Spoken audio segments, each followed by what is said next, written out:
Good evening and welcome to News Hour on SLBC with me, Abdul Kabir. Coming up in this edition, Ministry of Health and Partners begin Antimicrobial Awareness Week to highlight dangers connected with intake of antibiotics. And second Judicial Week comes to an end with reviews of civil and criminal case files in Tonkolili and Kenema District. And Environmental Protection Agency end with reviews of other things and also to validate plan for the management of the Shabo River estuary. These and more stories, including sports and entertainment, are lined up in this edition. We take a short break.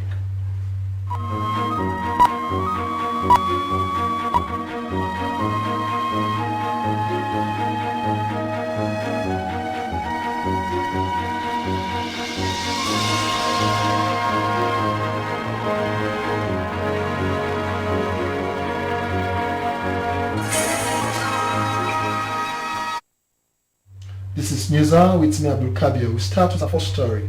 Now, the Environmental Protection Agency has had an engagement to validate the recent plan for the management of the Shabo River estuary. The plan is a follow-up to the co-management plan that was developed by national and local stakeholders to maintain sea vegetation of the same Shabo River estuary. Esther Sako was part of the validation exercise and now reports.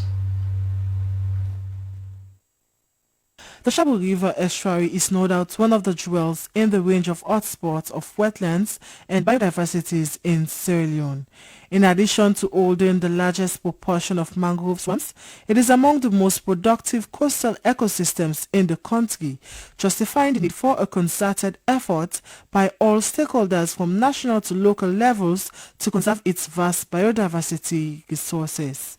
The process has been climaxed by the preparation of this co-management plan for the Shabo River estuary, which will certainly ensure that the resources of the estuary are utilized in an environmentally responsible manner for the benefit of its people and posterity. So when you talk about conservation comes with several actions, several commitments, and also dedications from various diverse group of people. The government, the communities, and also the NGOs and civil society.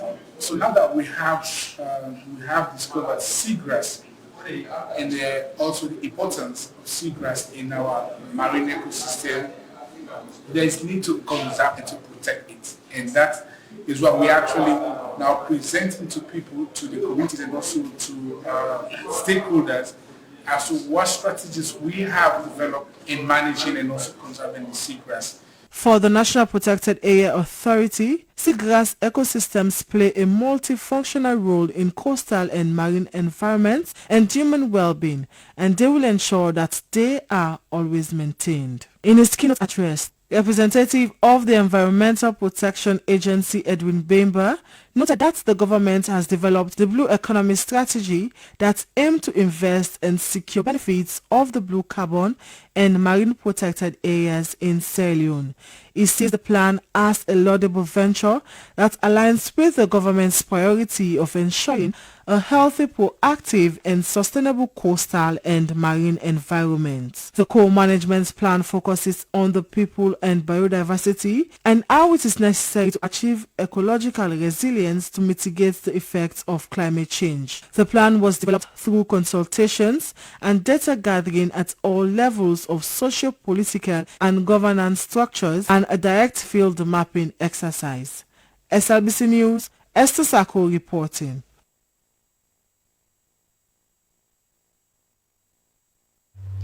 And now, Standard Chartered Bank, in partnership with Youth in Action for ICT and Transformation and Freetown City Council, has embarked on the planting of 1,500 trees at the Charlotte Dam environs. The Chief Executive Officer of Standard Chartered Bank, Yatunde Oni, said the exercise is part of the bank's sustainability agenda, for protection of the environment towards accelerating a net zero carbon emission by 2050. Sulaiman Turi reports. That it was important to just ask 1, 2, 3 people to say, what are you doing to ensure you preserve the environment? Climate change and environmental disasters have been a serious challenge affecting lives in the world. In a bid to address issues around climate change and the protection of the environment, international organizations and nations in the world are making moves through policy formulation and forums like the recent COP27. To achieve the goal of addressing climate change, individual nations have a key role to play, which is why the bank embarks on tree planting activities every year. We were here last year, we are here this year. By the grace of God, we'll be alive and well again to come again next year. Amen. I believe that this is a significant event. We are contributing to ensure that we continue to maintain our environment. As we said, this is one of the greatest threats to humanity, our environment degradation. And so it's very important that as you leave here today, as I said earlier, you make a pledge, a commitment to yourselves and to your family. Not only yourself, the children too can learn. Executive Director of Youth in Action for ICT and Transformation, YAICTT, Abdul Karim Mara, assured us that these trees would not only be planted, but measures would be put in place to maintain and protect them. So we plant these trees, and every month our community-based growers track these trees, including maintenance. They water it, they clean around it, and also track it with their just phone. The platform is in the phone. All what you need, we need to train you and you make use of it. So for every month, these trees have been uploaded in the system. Staff of Standard Chartered Bank and their partner YAICTT exhibited readiness and zeal to plant as much trees they could for the betterment of lives in the environment. It is believed that in the near future, these trees would not only help in keeping the atmosphere cool, stopping erosion, providing shelter, and purifying the air for the Charlotte village inhabitants, but would also help in beautifying the environment. SLBC News, Sulaiman Chure reporting. Chairman Rokel Commercial Bank has disclosed that the bank made an increased dividend to shareholders this year, much greater than the previous year, adding that the bank will continue its forward momentum of turning what he called zealousness into profit. He made this disclosure at the bank's 49th annual general meeting at the City Hall in Freetown. Dennis Fraser has more. At the start of proceedings, the board, management, staff and shareholders crossed paths in a dramatic exchange in order to clarify outstanding issues arising from the 2021 financial year under review. However, the chairman of the bank, Dr. Bofi Bello, was quick to leave various comments and observations made by shareholders to a permanent rest. There's been a lot of noise around the bank, but our focus is adding value for the shareholders, and that is what we have concentrated on. And the numbers speak for themselves. And going forward, I want to also declare that all things being equal. After a thorough assessment of the financial statements of the bank, its auditors, both internal and external, demonstrated their impression over the high-stake financial gains made so far. Managing Director Dr. Ekudayo Walton Gilpin said as a bank with the rigidity to transform into modern banking systems, they have launched digital banking, which will enable the bank to have an international outfit despite the many challenges, and that the bank remains vibrant and focused on adding value to its shareholders and customers. He emphasized that the bank was also in the process of refining its strategies, strengthening its long-standing relationship with shareholders and customers, and demonstrating that commitment will continue to go beyond the expectations of its shareholders and customers. Talking to the bank, we can now integrate into a corporate online banking, and you can do your bulk payments to your staff from the computer right there on your desk. So effectively, the process of getting the bank to be a modern bank has really progressed quite significantly, and we're working hard now to get you a bit more transactions through the ATMs and through the POS machines. So it's not been quite easy, but it's been a desire that we have aimed to get for you, to get you a modern bank, and I believe we are now 90% to get you the modern bank. As a banking procedure, 3 directors were re-elected to continue to provide leadership for the bank. Current chairman was retained to serve another term. The meeting ended with the presentation of a plaque to the managing director by a shareholder in appreciation of his outstanding leadership. SABC News R. Dennis Fraser reporting.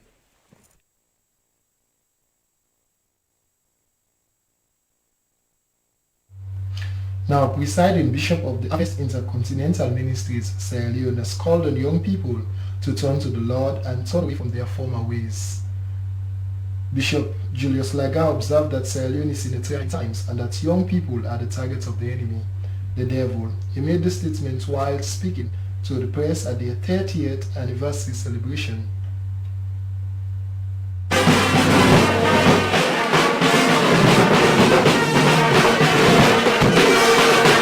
Joyful moments of celebration as harvesters from every part of Sierra Leone, both young and old, join in an awesome disposition, marching from the foundation site at Sakila Road to the new Harvest Intercontinental Auditorium at Dozak.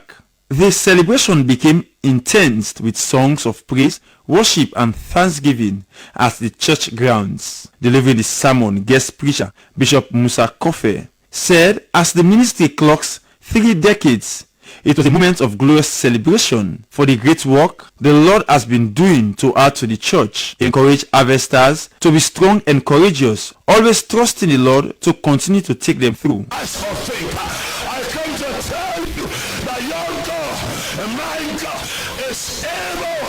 Somebody say he's able. Somebody say he's able. He is able. He is capable. He is willing.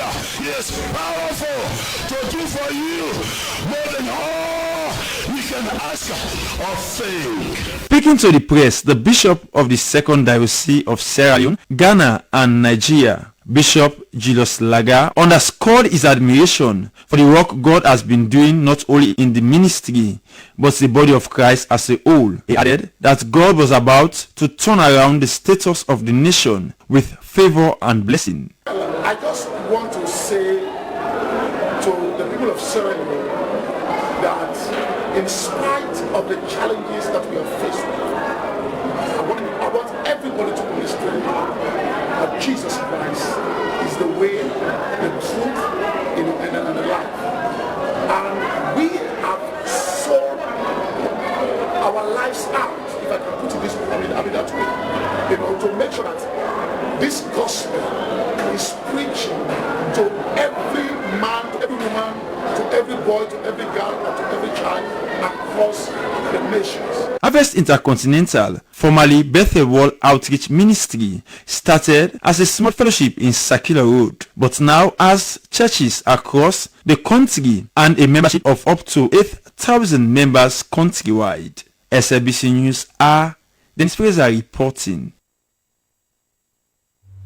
Now, the Western District Men's Organization Executive of the United Methodist Church has ended their convention and Thanksgiving service, taking place at the Price Memorial United Methodist Church at Dwazak, George Book in Freetown. The celebration brought eminent personalities in attendance. Harold Williams reports. Giving her sermon on the theme, Seeth a Man Being Delighted in His Work, preacher Mrs. Salimatu Fode Ngobi said in life everybody must be diligent. She told celebrants that life is a race, that all should run in the church, but not all should receive a prize.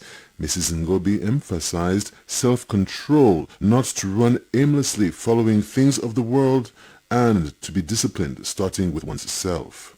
When we talk about diligence, we are talking about characters that you have to input into your work so that the outcome is successful. With more explanation about the Western District Convention and Thanksgiving service, Price Memorial United Methodist Church Men's President, Dr. Stephen Gaba, said this is just a cross-section of the Western District men in Freetown. This is what the Men's Organization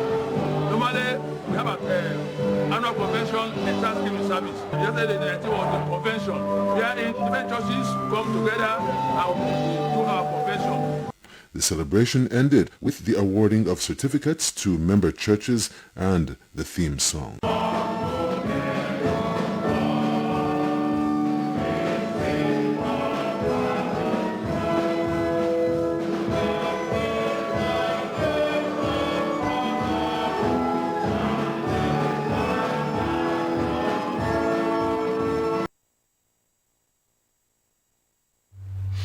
Now, Minister of Works has expressed that for sustainable development in agriculture, there is need for investment in road infrastructure to link farms and potential markets. Peter Bayuku Conte went on to say that government is working with development partners to achieve this. He made this statement during the handing over of 4-feeder road project to communities in Moyamba and Bo District by SCADEP and the Ministry of Agriculture. Dennis Fraser was there for us and now reports.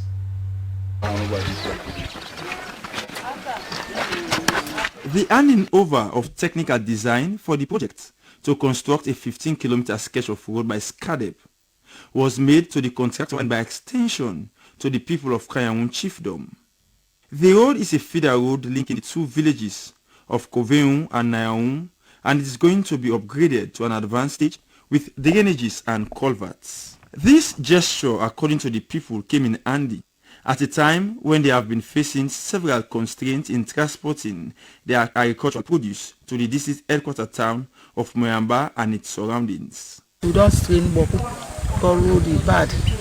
We experience lots of challenges because the road is bad, especially during the rains. If the road is constructed, it will ease our constraints to transport our agricultural produce. Our community is known for huge pepper farming. And the car will put it for it. And the car pepper, this and that. The road is also a major route used by locals to access other towns and villages. This 15-kilometer sketch of feeder road will not only increase the agricultural yield of these two communities, but also go a long way in boosting the economic power of these two communities. Similarly, the project was extended to Kamaje Chiefdom in Moyamba and Kakwa Chiefdom in Bo. In Kamaje, work is already in progress to link the road with the Bondama Bridge, whereas in Bo District, the team handed over the technical design for implementation of the road project at Joma. After a thorough assessment of sites in both districts, Deputy Chairman, Parliamentary Oversight Committee on Agriculture, spoke about his satisfaction over the project. The voice represents Parliament. So, as I said, we fully support SCADEP in all their implementations because it is one organization that we are very proud of that has been doing very well in complementing government. Speaking to the SLBC, Minister of Works and Public Assets, Peter Bayuku Conte, maintained government's commitment towards food security, adding that this could only be achieved when the necessary infrastructures were put in place to boost agriculture, and road construction is key among them. The Minister of Works is in this particular project because it has a component that has to do with the construction of roads and bridges. And therefore, we have a role to play so that what the farmers produce can be transported to the market as quickly as possible. Our role is largely to monitor the works that are being done so that quality will be secured in the project implementation. SCADEP, through the Ministry of Agriculture, has been working collectively implementing this project with the aim of linking farms to markets in order to make it easy for farmers to transport their agricultural produce. SLBC News R. Dennis Fraser reporting. You're still watching News R on the SLBC with me, Abdul Kabir. Thanks for joining us and continue to stay with us as we take more stories. Now, the Ministry of Health and Sanitation, in collaboration with the World Health Organization in Sierra Leone, is observing Antimicrobial Awareness Week, which is from 17th to 24th of November. It is a moment of intense public education as concern goes about dangers connected with intake of antibiotics, which is believed to be making the system resistant to treatment. Cynthia Kamara witnessed the event. The The intake of antibiotics is alarming both in humans and in animals, which has resulted to antimicrobial resistance that occurs when bacteria, viruses, fungi and parasites no longer respond to medicines, hence causing common infections harder to treat and increase the risk of disease spreading. This has become a concern for the Ministry of Health and its partners. Hence, the 17th to the 24th of November has been set aside as Antimicrobial Awareness Week to popularize the risk associated with antibiotic through radio discussions and antimicrobial resistance scientific meetings. WHO has declared that antimicrobial resistance as one of the top 10 global public health threats facing humanity. In a keynote address, Victoria Katawari, antimicrobial resistant director of WHO, noted they will develop a costly and budgeting tool to support resource mobilization to enhance implementation, which has been implemented in Sierra Leone and the Gambia. Compounding the challenge is that more than half of all deaths recorded in the WHO African region are caused by communicable diseases managed with antimicrobial medicines. As such, AMR puts at risk decades of advances towards the control of diseases such as malaria, HIV/AIDS, tuberculosis, and sexually transmitted infections. Various reports also suggest that the management of COVID-19 patients with antibiotics has fueled the global AMR threat. Deputy Director of Programs at U.S. Center for Disease Control, Dr. Matthew Foster, stressed their relentless contribution to forestall infection control in animal health and the environment, even as she called for more collaboration. FAO and academic institutions were given the platform to be among decision makers as they observe the Awareness Week. Among them was the Dean of Faculty of Laboratory Science and Diagnosis Commerce, Professor Aissata Wuri. The College of Medicine is working towards ensuring that the diagnostic capacity for detection of antimicrobial resistance is stable, and it's also not only working for, when we say antimicrobial, we're not only talking about AST, that is antibiogram or antibiotic sensitivity testing, but we're also looking at antiviral, anti-malaria, anti-fungal as well. So therefore, the department, the faculty is quite new, and the faculty is moving. Now the faculty has a team of postgraduates for which some of their research is related to moving up the diagnostics in antimicrobial resistance. Several presentations were done which show that the overall antimicrobial prevalence in Africa. In Sierra Leone, it was shown that there is a higher amount of antimicrobial consumption at Connaught Hospital. Meanwhile, it is estimated that 27% of livestock farmers have no knowledge about antimicrobials on animals, even as they continue to inject and give drugs to livestock for fast growth. Hence, the need to embark on massive education and advocacy campaign was one of the key recommendations highlighted in the fight against antimicrobial resistance. For SABC News, Cynthia Kama reporting. Now, every year, 19th of October is observed as World Toilet Day, as a day set aside to inspire actions to tackle the global sanitation crisis, of which millions of people practice open defecation. It is in that light that the Urban Research Center, through the overdue Global Research Fund and partners, organized a bus tour around the Freetown Central Business District to popularize the take sanitation seriously on the theme, making the invisible visible. Esther Sako was with him and now reports. According to United Nations report, 2.5 billion people in developing countries do not have access to basic sanitation, which has been the cause of some of the biggest environmental and health problems facing people living in poor communities. Even though the world is celebrating World Toilet Day, there are still communities that do not have access to proper toilet facility. To attack community, no public toilet anyway. At Dwazak, we undergo challenges with access to proper toilet facilities, especially public toilets. We want toilets to be constructed here. We talk to the organization when slot, let them able to come in and bring this project can and this community. Over the years, women have been playing an important role when it comes to sanitation issues, so it's high time their invisible efforts became visible. This aim is to celebrate women for their unpaid sanitation and also to sensitize them and other community people about the importance of women in sanitation, and also for the authorities to know that women are very important and they should be included in decision making for sanitation issues. The bus tour brought together representatives from different communities.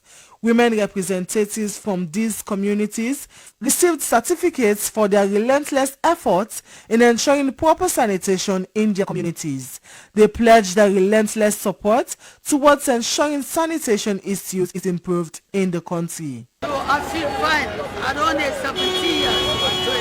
I have been in the toilet business for over 15 years, and this is the first time I have been recognized. I thank the Sierra Leone Urban Research Center for the gesture. Encourage me come to madam for say let them not take the cacao for say what you did they not see as better possible. Women always like to be in the back, especially when it is related to toilet business. I have been in this business for a long time.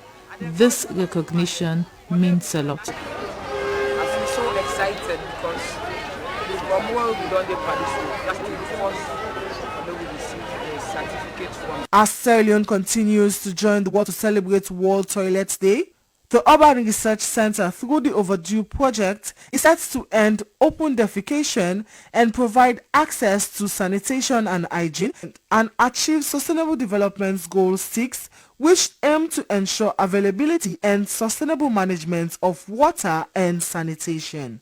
SLBC News, Esther Sako reporting. Well, many thanks to Esther. Well, at this juncture, we now pause and go over to the entertainment desk to enjoy everything in entertainment. Hello and welcome to Entertainment News. I am Hafsa Ba. In this edition of Entertainment News, Mariam Kone to represent Sierra Leone at Miss University Africa in Nigeria, and the long-anticipated Eco Fest to hold this December. Mariam Kone, following her being crowned as the winner of AYV Miss University Sierra Leone 2022, will be representing Sierra Leone at the Miss University Africa, which will be held in Nigeria this November. With a passion to promote female hygiene and health issues, Mariam Kone, a Year 2 student at IPAM studying banking and finance, and she's encouraging all Sierra Leoneans to support her as she believes she will be able to bring the crown home. All the best, Mariam. Moving on, EcoFest is set to happen this December, and it will be featured in several home-based artists like Rose, iTribe, Akman, Stasi, among others, following other international stars like Chatawale from Ghana, AV from Nigeria, and host of others from different African countries. I am quite sure this year's edition is going to be lit, and we cannot wait to attend. That's all we have in this edition of Entertainment News. I am Hafsa Ba, and keep watching the SLBC.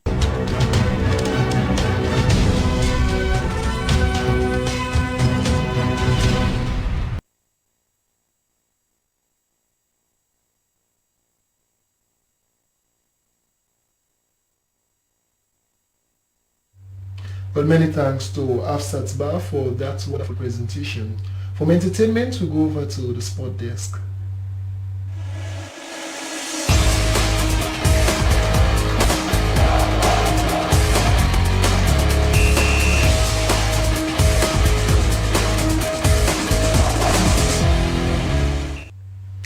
It's a hearty welcome to the weekend sports.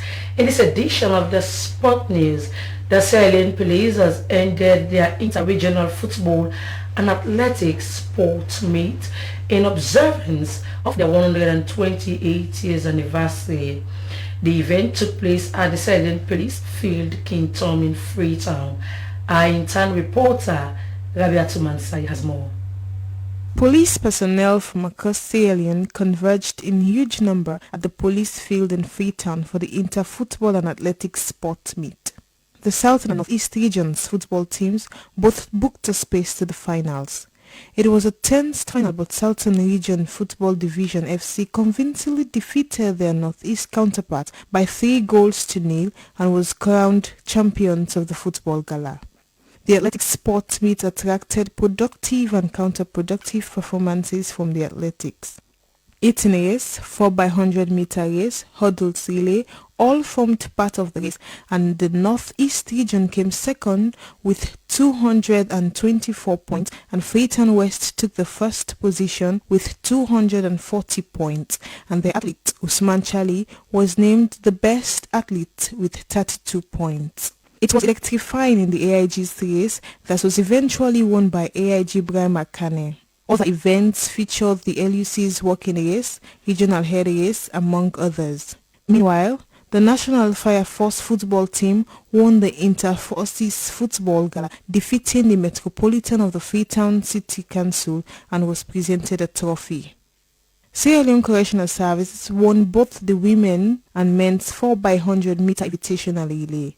The success of inter-regional sports meets cannot be overemphasized. This has been a very big moment for all of us together.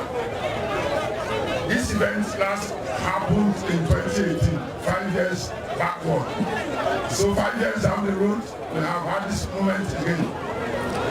For me, it's a memorable one, because after 5 years, we have come together like this as policemen and women to socialize. This is actually what we need in this organization.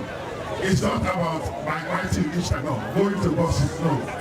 Sometimes we have to create the forum for all of us to come together so that we can socialize outside the uniform. We are tired of seeing too many politics around, so this time it has been a purely social function. The Police Week celebration was last observed in 2018. And now in the international stage, the 2022 FIFA World Cup is on the way as the host nation, Qatar, suffered a 2-0 defeat to Ecuador. Qatar and Ecuador kicked off the 2022 FIFA World Cup in style. Ecuador showed urgency and notched a penalty kick by Valencia in the 16th minute.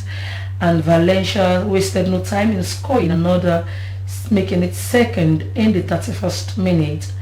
Both teams had chances in the second half, but the score would stand 2-0 in favor of Ecuador. Congratulations to them. Well, Sports Update comes to an end. I have been your presenter, Esther Maisama, saying goodbye. Keep watching the SLBC.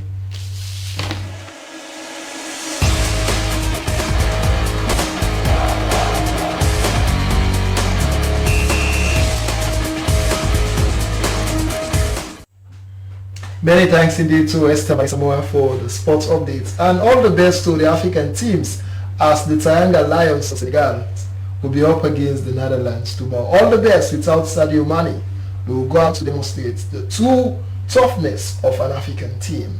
Well, to end the news, the main points again. Ministry of Health and Sanitation in collaboration with the World Health Organization in Sierra Leone is observing Antimicrobial Awareness Week, which is from 17th to 24th November. It's a moment of public education as concern is growing about dangers connected with intake of antibiotics. And also the second judicial week has come to an end with some overwhelming reviews of both civil and criminal case files, especially in Maboka, Tonkolili and Kenema district. And now the Environmental Protection Agency has had an engagement to validate a plan for the management of the Shabgo River. The plan is a follow-up to the co-management plan that was developed by national and local stakeholders to maintain seagrass of the Shabgo River. That is for the news from Sierra Leone Broadcasting Corporation from Freetown. I'm Abdul Kabir. For me and the rest of the team at Broadcasting House here, it's goodbye and thanks for watching.